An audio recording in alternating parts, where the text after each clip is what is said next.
Bonjour à toutes et à tous, bienvenue sur Misscom.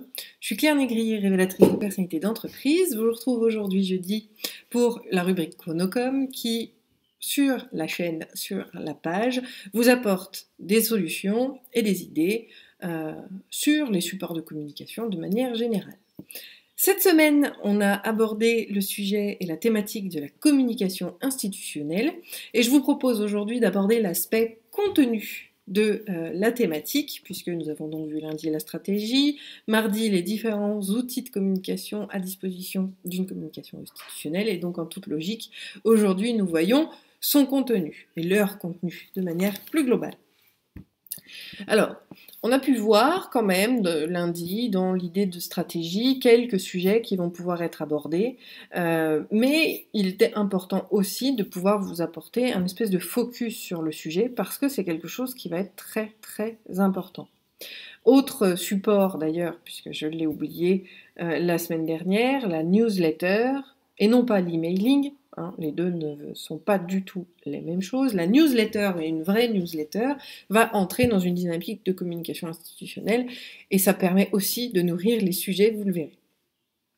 Donc, qu'aborde-t-on dans la thématique d'une communication institutionnelle? Eh bien, c'est là où on va parler de son entreprise, de ses valeurs, de sa mission en tant qu'entreprise. Qu'est-ce que vous faites? Voilà, je suis révélatrice de personnalité d'entreprise, je le dis à chaque fois. Petit détail d'ailleurs, et j'en remercie encore ma communauté puisque c'est elle qui a trouvé cette accroche-là et a validé complètement l'accroche en disant que c'était exactement ce que je faisais. Donc merci à vous encore de votre aide vis-à-vis du sujet, il y a déjà 4 ans de ça. Quoi qu'il en soit, on va pouvoir parler justement donc de sa vision, la fameuse mission, donc ça c'est le schéma très canadien, très anglo-saxon, outre-Atlantique, de la construction d'un schéma institutionnel, où on parle de mission, de vision, mais on va aussi au-delà de ça. On va pouvoir parler de ce qui se passe dans son environnement, on va pouvoir parler des choses qui nous entourent, et on va parler également de choses qui nous entourent de manière beaucoup plus générale, j'entends par là le marché. C'est pour ça que je vous reparlais de newsletter dont j'ai pas parlé mardi, parce que justement une newsletter se construit en entonnoir où on parle d'idées génériques et générales sur le marché, sur les tendances, sur des informations importantes qui ne nous concernent pas directement, et ensuite on va aller de plus en plus dans le détail vis-à-vis de notre situation pour apporter de l'information sur des nouveaux services, sur des nouveaux clients, sur des nouveaux fournisseurs. On va tourner autour des informations de notre environnement. Donc, en termes de contenu, on va pouvoir apporter différents sujets et différents os à notre moulin de manière à avoir cette fameuse communication institutionnelle. Alors, qu'est-ce qu'on va pouvoir y trouver aussi? C'est assez simple, je dirais, de pouvoir identifier cette fameuse communication institutionnelle quand on part des supports en tant que tels. Comme je vous ai donné l'exemple de la newsletter où on va parler d'idées marché, d'actualité sur le marché, sur l'environnement, sur les produits, pas forcément les nôtres, même si ça peut être un petit peu touchy. On va ensuite parler de nous-mêmes, de nos produits, de nos événements. On va rester dans l'information. Je vous rappelle que le mot-clé de la communication institutionnelle, c'est de l'information et absolument rien d'autre. On va pouvoir parler également, donc là je reprends la trame par exemple d'un site web ou d'une plaquette, puisque la trame est à peu près la même, sauf que dans l'un, c'est plus détaillé que dans l'autre. On va pouvoir parler donc de mission, on va pouvoir parler de sa vision, on va pouvoir parler des clients qu'on a, on va pouvoir donner des témoignages et des retours clients. Ça fait partie de la communication institutionnelle et la social proof est quelque chose d'essentiel, vous le savez peut-être, et si vous ne le savez pas, je vous renverrai, je vous remettrai les liens du sujet que j'ai abordé il y a quelques temps déjà. Vous avez également tout ce qui va être chiffres clés. Les fameux bilans annuels vont être eux aussi de la communication institutionnelle et ça peut être tout à fait intéressant de le mettre. Un autre sujet que j'ai dans les tuyaux qui va être très pertinent, c'est de mettre un media kit sur votre site web qui va lui être véritablement un outil institutionnel à part entière. C'est quelque chose qui va vous permettre de vous placer en tant que professionnel et d'avoir un niveau de qualité supérieur. aux autres, parce que tout le monde ne le fait pas, donc vous le savez que du moment qu'on le fait et que tout le monde ne le fait pas, ça a un degré supplémentaire au niveau de la crédibilité et du professionnalisme. Donc rajoutez un kit média sur votre site web, je vous mettrai en lien ce que c'est et ce qu'il y a dedans dès que le contenu sera fait, c'est pour moi aussi, ça va me pousser à écrire le sujet. Mais c'est ce qui va redonner les informations sur votre marque, sur votre identité, sur le nombre de clients. Voilà, on aura toutes ces informations-là qui sont des informations institutionnelles. On a aussi tout ce qui va être de l'histoire, bien évidemment, de l'entreprise, la genèse, le développement, les réorientations, les rebrandings vont aussi faire partie de la communication institutionnelle. C'est la vie et le passé de l'entreprise, puisque le passé d'une entreprise comme celle d'une personne, on n'arrive pas là où on est à l'instant T sans avoir vécu ce qu'on a vécu. Et donc ça a aussi son intérêt pour les différents supports qu'on a pu voir mardi, notamment sur les relations de presse par exemple. D'ailleurs, ajouter donc, dans le kit média un dossier de presse va être très pertinent et éloquent vis-à-vis de vos interlocuteurs à partir du moment où vous cherchez justement à augmenter cette fameuse crédibilité en utilisant la communication institutionnelle. On a également tout ce qui va être chiffres clés. Je reprends un petit peu, donc là je détaille l'idée d'un bilan annuel d'entreprise. On a effectivement le nombre de clients, on va parler du chiffre d'affaires, on va parler des nouveaux services ou des nouveaux produits. Tout ce qui va être cette communication informative est aussi de la communication institutionnelle qui va peser un poids dans la balance. Alors, tout dépend de votre objectif, crédibilité, acquisition de clients, développement de partenariats. La communication institutionnelle, elle va intervenir et interagir avec toutes les cibles que vous pouvez avoir, que ce soit des cibles principales, des cœurs de cible, des cibles secondaires, des cibles relais. On va pouvoir toucher tout le monde grâce à ces informations-là. Simplement, on va changer le format pour s'adapter à la cible que l'on cherche à viser. Autre communication institutionnelle qui se fait bien également, ça va être notamment dans les événements. Alors ceux-là, on les voit beaucoup plus en communication interne qu'en externe, mais justement, moi j'ai eu l'opportunité dans mon ancienne vie de salarié d'organiser ce genre de choses où on va tout dépendant, donc encore une fois, l'objectif, soit en com interne, soit en com externe, l'événementiel va être en lui-même un support de communication institutionnelle pour rebooster l'engagement, que ce soit des clients, des partenaires, des salariés. Encore une fois, on va pouvoir toucher les différentes cibles et mettre en place des événements. Alors, je me souviens à l'époque, c'était la caisse d'épargne. Là, ça remonte à loin, où on avait fait les Jeux épiques. Alors là, c'était complètement interne, mais en gros, c'était des Jeux olympiques complètement fous. Genre, on avait créé des skis de 8 mètres de long, vous voyez, où on mettait 10 personnes dessus et il fallait qu'ils fassent la course. Voilà. Un des exemples, voilà. La com institutionnelle, elle n'est pas obligée d'être chiante. Elle peut être aussi fun, tout dépend de votre cible et de ce qu'elle accepterait que vous fassiez en communication institutionnelle. Par exemple, voilà, une autre idée de communication institutionnelle à laquelle on ne pense pas, ce que je fais depuis 3 ans sur Misscom, vous apporter des contenus en vidéo plusieurs fois par semaine sur des thématiques de mon domaine, c'est quelque part une communication institutionnelle, même si je place parfois justement mes produits, parce que c'est un petit peu ma vitrine aussi, donc si je vous parle pas de ce que je fais, vous risquez pas de savoir. Mon idée quand même première sur ces lives, c'est de vous apporter, de nourrir plutôt vos connaissances en marketing et en communication, donc c'est voilà, transmission de connaissances, mais ça reste malgré tout une communication institutionnelle, puisque grâce à ces lives, je vais développer, même si j'en ai pas forcément besoin, mais en tout cas vous pourrez me le confirmer d'ailleurs en commentaire, j'augmente également ma crédibilité, puisque vous voyez bien que ce que je dis, c'est pas du chiquet. Donc on est quand même, à travers les lives, sur une communication relativement institutionnelle, malgré tout. Tout comme va l'être la conférence de presse, enfin tous ces supports dont on a parlé mardi. Donc les sujets peuvent être variés également, tout dépend de la communication institutionnelle que vous visez et ce que vous visez. Si vous visez la crédibilité, le webinaire par exemple va pouvoir vous apporter cette stature sur une communication institutionnelle ou plutôt institutionnalisée dans ce sens-là, puisqu'on va placer son expertise au cœur d'un processus qui va apporter la crédibilité que l'on recherche. D'autres contenus à viser, oui, promotionnels quelque part, mais qui vont augmenter cette communication institutionnelle, je l'ai dit tout à l'heure, ce sont tous les témoignages clients.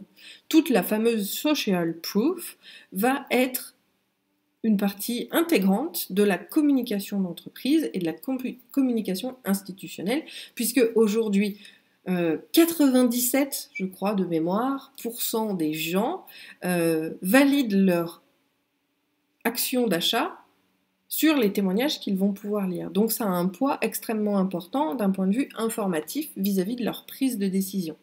Donc ça, c'est vraiment quelque chose qui doit être mis en avant, qu'on va trouver, que ce soit sur les sites web, sur les plaquettes, à peu près tous les supports que l'on utilise aujourd'hui revêtent justement cette idée de preuve sociale avec les témoignages. C'est pour ça que vous retrouvez sur LinkedIn, vous pouvez demander des recommandations, vous avez les avis pour Google, vous avez les avis sur les pages Facebook, il y a même d'autres réseaux sociaux n'ont pas cette notion d'avis. Cependant, il y en a beaucoup qui l'ont aussi, parce que c'est quelque chose d'essentiel et c'est un levier phénoménal pour l'acquisition client ou tout objectif marketing que vous pourriez avoir. Mais la communication institutionnelle va quand même venir s'appuyer sur ces témoignages pour appuyer sa crédibilité tout simplement. Donc voilà un petit peu en termes de sujets ce qu'on va pouvoir aborder. Sentez-vous libre quand même de faire les choses. Donc c'est pour ça que l'institutionnel, c'est pas le personal branding, mais il faut aussi le mêler un petit peu. Exprimez-vous tel que vous êtes pour pas qu'il y ait de dissonance.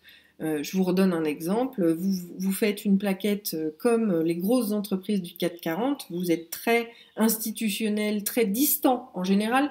La notion de personal branding vis-à-vis du marketing des grosses entreprises, ça va être la distance que vous mettez entre vous et votre interlocuteur, ou votre auditeur, lecteur, peu importe.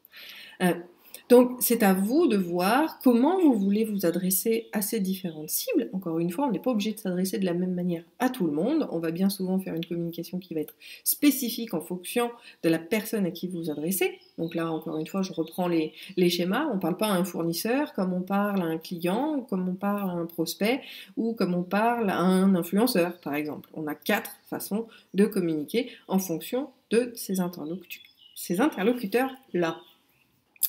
Donc c'est vraiment quelque chose qui doit être dans le flow et qui doit être en fonction de vous. Et c'est ce que là où je voulais en venir, c'est l'histoire de la dissonance cognitive, c'est que si vous parlez de manière trop institutionnelle et que le jour où vous rencontrez votre futur client et que vous avez un aspect visuel et une façon de vous exprimer qui n'est absolument pas carré comme peuvent l'être votre texte, la notion de confiance ne va pas du tout se confirmer et va au contraire s'infirmer, et vous aurez du coup perdu un client plutôt que de le gagner. Donc une façon aussi, pour la communication institutionnelle, on n'est pas obligé d'être parfaitement parfait. On n'a pas besoin d'avoir une élocution comme les grands comptes. Par contre, il faut être en accord avec soi et en accord bien évidemment avec les personnes que l'on vise face à nous. Cette communication institutionnelle va vraiment venir vous apporter son soutien, sa crédibilité pour les différents objectifs que vous lui fournirez. Donc, de quoi parler également en communication institutionnelle, même si on ne le voit pas trop, ça va être tous les événements auxquels vous allez participer ou que vous allez organiser. Toute la partie événementielle va faire partie de cette communication institutionnelle. C'est très très intéressant à mettre en place et à discuter, à la fois pour l'annoncer, mais également pour faire ce qu'on appelle un débriefing, un retour sur les événements, pour parler justement de ce qui s'est passé. Combien il y a eu d'exposants, combien il y a eu de visiteurs, combien vous avez fait de contacts, voilà. La notion de combien et le chiffrage dans le reporting des événements va être quelque chose d'extrêmement intéressant, bien souvent, pour tout le monde. Donc je vous invite vraiment à le faire si vous utilisez l'événementiel dans votre stratégie de communication. Vous avez également dans la communication institutionnelle tout ce qui va être étude de cas. Alors, l'étude de cas peut porter bien des noms et peut avoir bien différentes formes. On peut l'appeler portfolio, pour certains, comme moi par exemple quand je présente un logo, mais je pense plus, le portfolio, logiquement, c'est juste un affichage de tout ce que vous avez fait. Pour moi, l'étude de cas, on va aller dans l'analyse et on va aller expliquer le pourquoi du comment on y est arrivé. Et l'étude de cas, contrairement au portfolio, va pouvoir s'appliquer à n'importe qui. Ça peut s'appliquer à une boutique, par exemple, j'accompagne actuellement Venera Création, qui crée des objets et du mobilier design. L'idée, ça va être de raconter ces produits, de raconter l'histoire de ces produits, de raconter la mise en situation chez les clients, si eux acceptent d'être présents, bien évidemment. N'oubliez jamais que du moment que vous citez quelqu'un ou que vous mettez son visage en photo, vous devez avoir son autorisation. On reste quand même dans les clous du droit à l'image.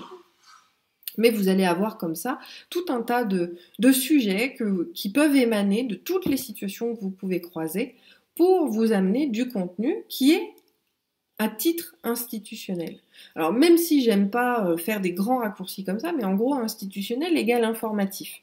On est un peu plus subtil que ça, mais dans l'idée c'est ça. Donc à vous vraiment de trouver ce qui fait sens pour vous, ce qui fait sens aussi et beaucoup à votre audience pour savoir de quoi communiquer et de quoi parler. Et l'avantage, c'est que ce contenu-là, il va être mis à jour que de temps en temps. Il a quand même une notion d'evergreen, c'est-à-dire de toujours d'actualité, qui va perdurer dans le temps. Alors on va changer les dates d'existence, c'est pour ça que, notamment en copywriting, on ne va pas dire notre entreprise a 10 ans, mon entreprise a 10 ans, sauf dans les communications ponctuelles comme sur les réseaux sociaux, où là on peut l'aborder de cette façon-là, parce que vous savez que la durée de vie d'un post, c'est pas très long. Mais on va plutôt parler d'années. Créée en telle année, parce que cette notion-là, elle, est toujours d'actualité. Alors que le 10 ans, dès l'année suivante, elle passe à 11, donc c'est plus valable. Donc on va aussi travailler sur son propos afin de le rendre le plus intemporel possible, même si on va le mettre à jour. Pour rappel, au niveau des supports de com, une plaquette, ça a une durée de vie d'à peu près 2 ans, un site web, il faut qu'il soit mis à jour le plus régulièrement possible. On a vraiment ces notions-là qui vont être très très importantes malgré tout. Donc voilà un petit peu tout ce dont vous pouvez parler en communication institutionnelle. Je vous invite à sortir du cadre de l'institutionnel, en tout cas de la façon dont on pourrait le voir tellement figé, parce qu'il ne l'est pas tant que ça. C'est simplement de trouver le bon moyen de communiquer, votre bonne façon à vous, votre personal branding malgré tout doit intégrer votre communication institutionnelle et de parler bien évidemment, de donner des informations sur les sujets essentiels aux cibles que vous visez. Vos fournisseurs, par exemple, ou vos clients, avec quels fournisseurs vous travaillez, peut-être que ça peut avoir de l'importance.